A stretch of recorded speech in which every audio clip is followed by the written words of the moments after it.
பிஜேபியிலேருந்து அவர்கிட்ட பேசினது உண்மை, அதுக்கு முன்னால் காங்கிரஸ்லேருந்து பேசினது உண்மை, ஏடிஎம்கேலேருந்து ஓரளவு பேசினது உண்மை. ஒரு கட்டத்தில் ஏடிஎம்கே நிறுத்திக்கிட்டாங்க, காங்கிரஸ் பேசி மூக்கறுப்பட்டு அவங்க வேணான்ட்டு போயிட்டாங்க விஜயை. பிஜேபி சைட்லேருந்து தாவேக்காக்கு அழுத்தம் கொடுக்கப்பட்டது, விஜய் பிஜேபிக்கு போக மாட்டேன்னு முடிவு பண்ணிட்டார். ஸோ காங்கிரஸ் விஜய் வேண்டாம் என்று அவங்க போயிட்டாங்க, ஆனால் பிஜேபி வேண்டாம் என்று விஜய் முடிவெடுத்து விட்டார். ஆகவே விஜய் தனித்து விடப்பட்டார் என்பது தவறான கருத்து. விஜய் வேணான்னு காங்கிரஸ் சொல்லிட்டு போயிடுச்சு, பட் பிஜேபி விஷயத்தில் இட் வாஸ் டிவிகேஸ் டிசிஷன். அதனால இந்த டிசிஷன் தனியாக நிற்பது என்பது விஜயோட முடிவு, தாவேக்காவோட முடிவு தான். விஜய் இஃப்தார் பார்ட்டியில் பேசும்போது அவரும் எல்லாமே வதந்தின்றார். அப்ப யார் பேசுறது உண்மை? இது என்ன கட்சி நடத்துறாங்க அவங்க? ஆளாளுக்கு ஒன்று பேசுவீங்களா? வாய் இருக்கின்றதுக்காக பேச முடியுமா? உள்ள விவாதம் நடந்தது, என்டிஏவோட போலாமா வேணாமான்னு, அது உண்மை. வீடியோ கான்ஃபரன்சிங்ல அவங்க மாவட்ட செயலாளர்களோட பேசினாங்க. அதில் 90% கூட்டணி இல்லைனா தேர்தலே சந்திக்க முடியாதுன்னு பேசியிருக்காங்க, அது உண்மை. அந்த செய்தியை மீடியாவுக்கு கசிய விட்டதே விஜயை சுற்றி இருக்கக்கூடிய முக்கியமான தாவேக்கா நண்பர்கள் தான், அவருடைய கட்சிக்காரங்க தான். இன்னைக்கு அவர் ஒரு கருத்தை தெரிவிச்சாரு, அதுக்கு எதிர்வினை வந்தது.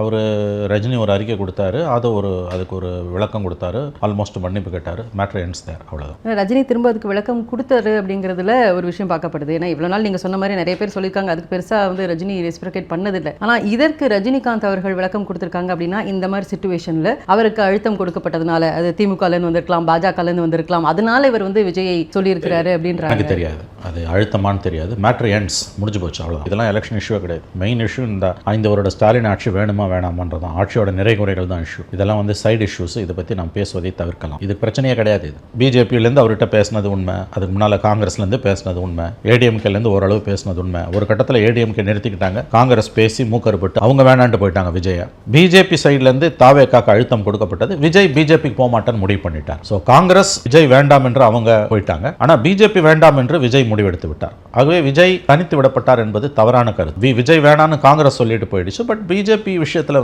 It was டிவிகேஸ் decision. அதனால இந்த டிசிஷன் தனியாக நிற்பது என்பது விஜயோட முடிவு, தாவேக்காவோட முடிவு தான். விஜய் இஃப்தார் பார்ட்டியில் பேசும்போது அவரும் எல்லாமே வதந்தின்றார். அப்ப யார் பேசுறது உண்மை? இது என்ன கட்சி நடத்துறாங்க அவங்க? ஆளாளுக்கு ஒன்று பேசுவீங்களா? வாய் இருக்கின்றதுக்காக பேச முடியுமா? உள்ள விவாதம் நடந்தது, என்டிஏவோட போலாமா வேணாமான்னு, அது உண்மை. வீடியோ கான்ஃபரன்சிங்ல அவங்க மாவட்ட செயலாளர்களோட பேசினாங்க. அதில் 90% கூட்டணி இல்லைனா தேர்தலே சந்திக்க முடியாதுன்னு பேசியிருக்காங்க, அது உண்மை. அந்த செய்தியை மீடியாவுக்கு கசிய விட்டதே விஜயை சுற்றி இருக்கக்கூடிய முக்கியமான தாவேக்கா நண்பர்கள் தான், அவருடைய கட்சிக்காரங்க தான். இன்னைக்கு அவர் ஒரு கருத்தை தெரிவிச்சாரு, அதுக்கு எதிர்வினை வந்தது. அவர் ரஜினி ஒரு அறிக்கை கொடுத்தாரு, அதுக்கு ஒரு விளக்கம் கொடுத்தாரு, ஆல்மோஸ்ட் மன்னிப்பு கேட்டாரு, மேட்டர் எண்ட்ஸ் தேர், அவ்வளவுதான். ரஜினி திரும்ப அதுக்கு விளக்கம் கொடுத்தாரு அப்படிங்கிறதுல ஒரு விஷயம் பார்க்கப்படுது. ஏன்னா இவ்வளவு நாள் நீங்க சொன்ன மாதிரி நிறைய பேர் சொல்லியிருக்காங்க, அதுக்கு பெருசா ரஜினி ரெஸ்பிரேட் பண்ணதில்லை. ஆனா இதற்கு ரஜினிகாந்த் அவர்கள் விளக்கம் கொடுத்திருக்காங்க அப்படின்னா, இந்த மாதிரி சிச்சுவேஷன்ல அவருக்கு அழுத்தம் கொடுக்கப்பட்டதுனால, அது திமுகலேருந்து வந்திருக்கலாம், பாஜகலேருந்து வந்திருக்கலாம், அதனால இவர் விஜயை சொல்லியிருக்கிறாரு அப்படின்றாங்க. எனக்கு தெரியாது, அது அழுத்தமானு தெரியாது. மேட்டர் எண்ட்ஸ், முடிஞ்சு போச்சு, அவ்வளவுதான். இதெல்லாம் எலெக்ஷன் இஷ்யூ கிடையாது. மெயின் இஷ்யூ இந்த 5 வருட ஸ்டாலின் ஆட்சி வேணுமா வேணாமான்றதான், ஆட்சியோட நிறைகுறைகள் தான் இஷ்யூ. இதெல்லாம் சைடு இஷ்யூஸ், இதை பற்றி நாம் பேசுவதை தவிர்க்கலாம். இது பிரச்சனையே கிடையாது. இது